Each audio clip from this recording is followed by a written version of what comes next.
So this is a painting of where I'm at, and quite stunningly, the city beyond. And I see something I had not realized before. Yes, there is the lake. But look at beyond that, so that's what that is. Look at where the airport is.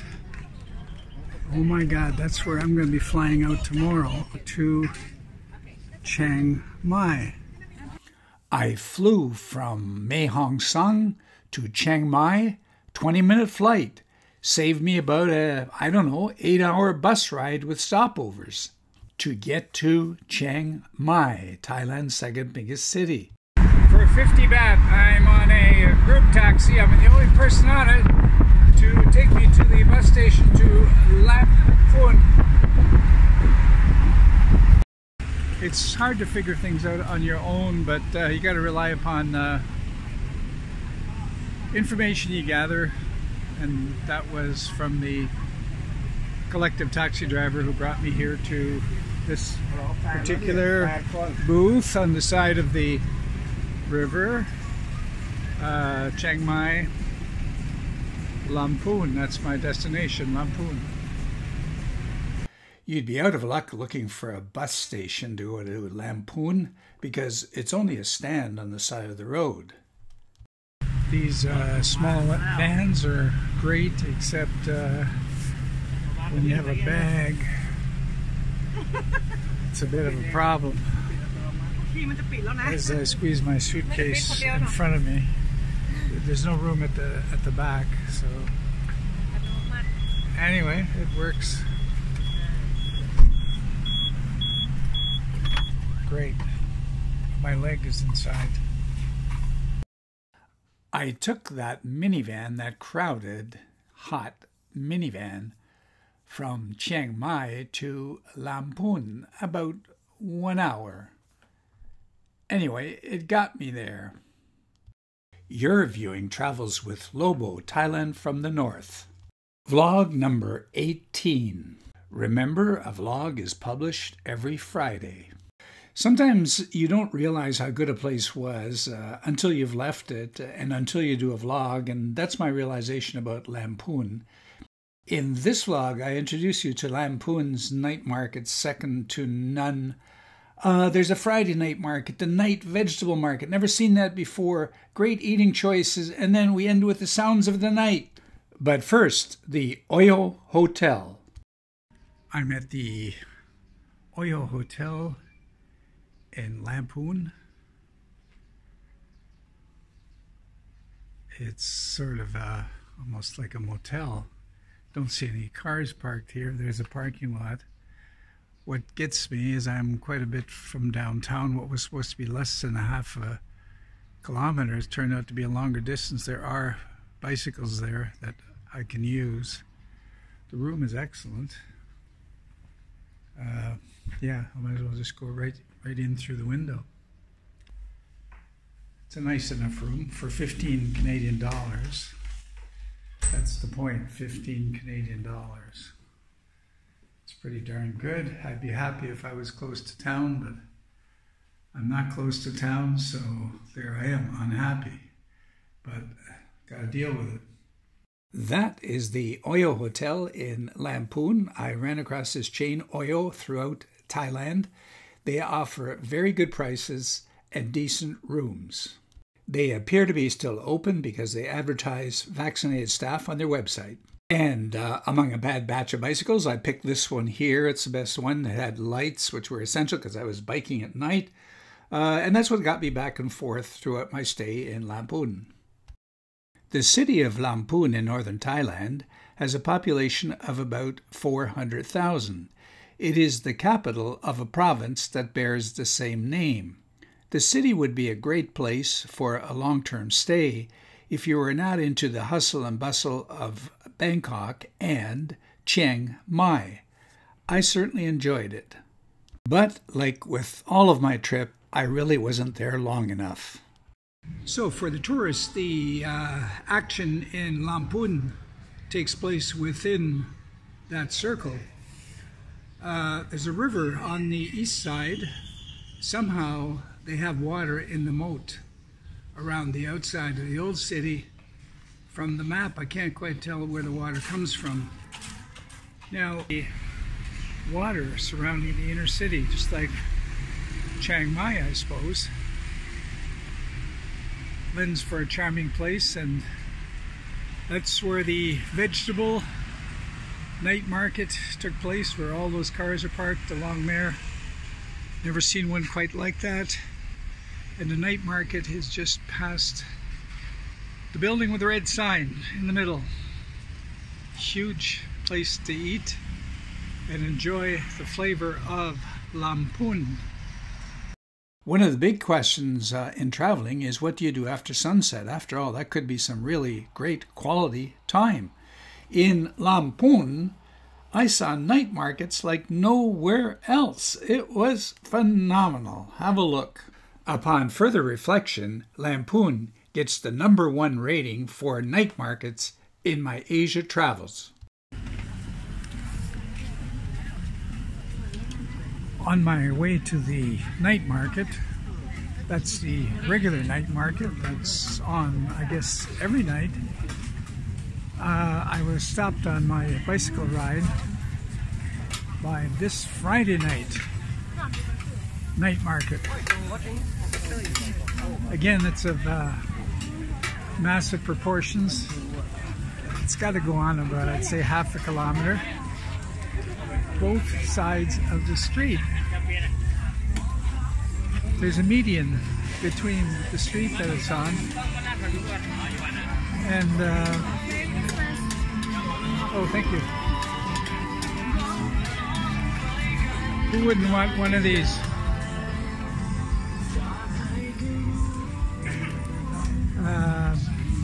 Yeah, right over there on the other side of that hedge is the other side. So you can double that half kilometer into a kilometer of night market. Nowhere else on earth has the concept of night market been perfected as much as in maybe Thailand, maybe in Southeast Asia, but particularly Thailand. I'm looking way down the street. It goes right down. So this is still a society that's not dominated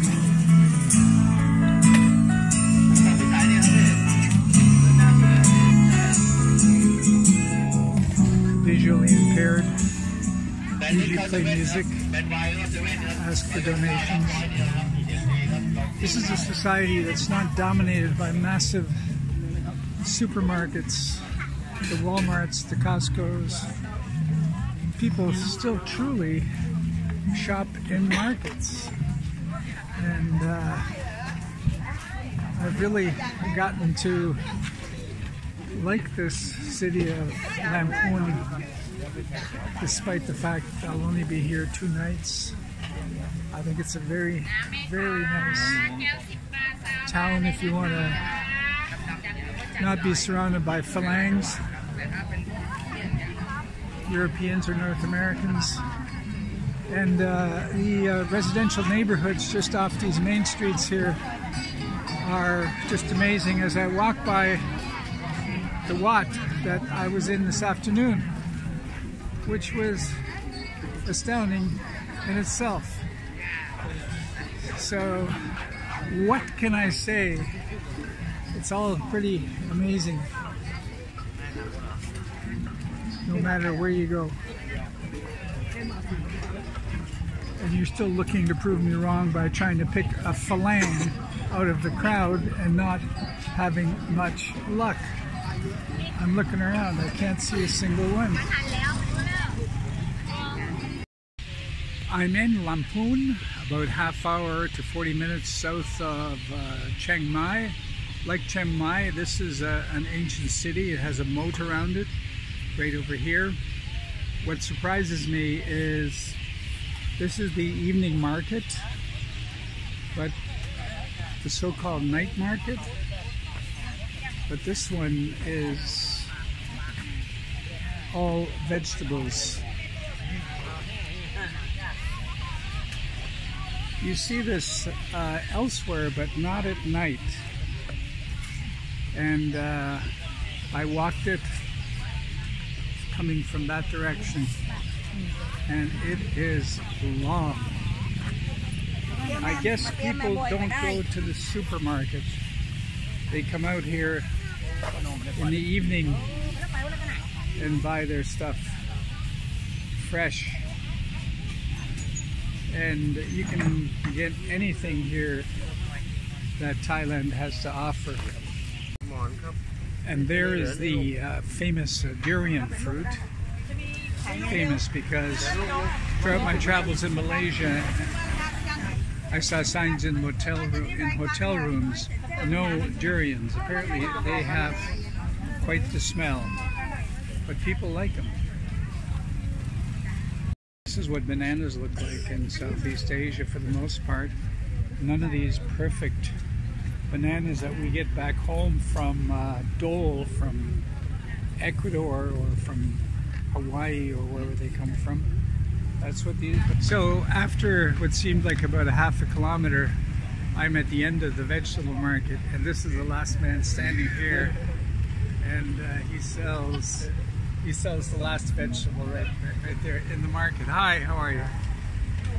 So yeah, now I notice over there, right over there, seems to be a conventional night market, you know, dry goods and stuff like that. It sells all kinds of dry goods. All kinds of dry goods. This, contrary to the vegetable market, seems to be relatively small.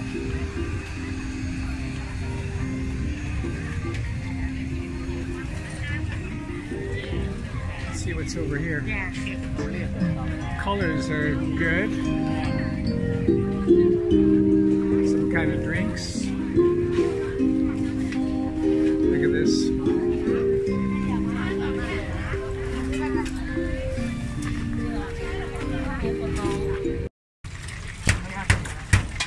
There's a guy who does the chopping, and he actually doesn't have his fingers inches away from the cleaver. Smart guy.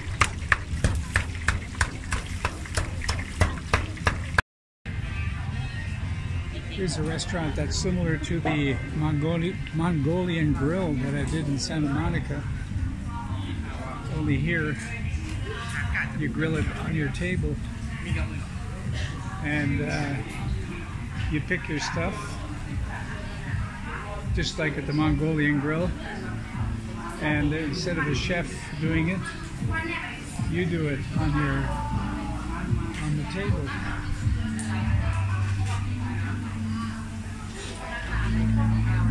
Like so.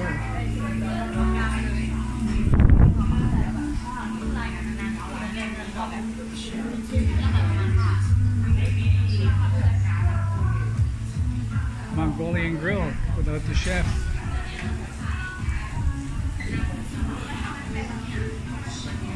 And there's the part of the night market for dedicated to one thing, and that's eating.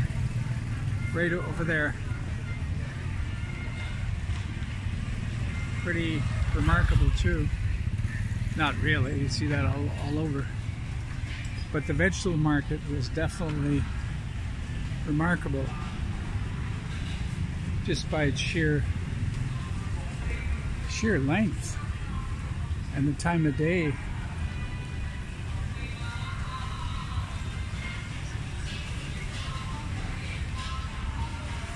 Guess this is where people come to eat. I would sort of put a lot of restaurants out of business to have an area like this. The thing is, you got to pick your food over here in these stands. I'm not that great at that, but I see they have menus, so probably end up eating here. Don't know the city yet. I was only going to spend one day here, but that's not doing it justice at all. There are a lot of great things here. So that's it from the night market. Hope I have enough battery left to get back to my hotel in terms of the Google Maps. I'm now approaching a shrine in the area of the night market, and you might hear some chirping of birds in the background. I was here earlier, and the thought of I can't hear myself think was totally appropriate. The volume of these birds right now is about 1/10 of what it was. It was unbelievable. Never heard anything like it. But I now know that the concerto reaches its crescendo right around dusk. Kind of quiets down. Then it kind of quiets down. By the way, I've been walking around for about 2 hours in Lamphun, and I have not seen one other farang. Farang is the Thai term for foreigner. Beautiful sight. I would bet that this is the first time that you've heard anything about Lamphun, Thailand. Well, next week we're going to have a little more of it. There's a lot to see here. Some pretty stunning things, and I really liked it in retrospect. I should have stayed there longer. See you next week.